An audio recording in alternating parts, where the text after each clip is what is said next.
As a first line of defense, most castles had a tall outer wall that was often surrounded by a deep water-filled moat.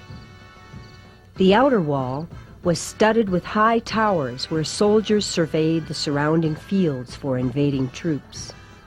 Although medieval soldiers had no guns, they did have powerful bows, and there were many places in a castle from which arrows could be fired, such as through the hundreds of notches built into the tops of the walls, or through special windows like this one, called arrow slits. Usually a drawbridge over the moat had to be crossed to get into a castle, and it could be raised at any time.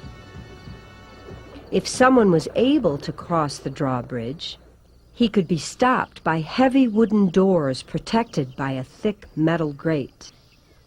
And hidden above the castle's doors were openings called murder holes, through which large rocks and boiling liquids could be dumped on enemies. If someone managed to get through the doors, he would find himself in an enclosed courtyard where the stables were located and where villagers came for protection in times of war. From here, invaders could go no further without passing through another well-guarded door.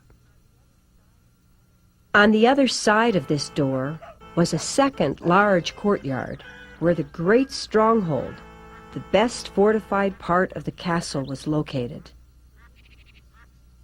The lord of the castle usually lived with his family in a tower within the walls of the stronghold.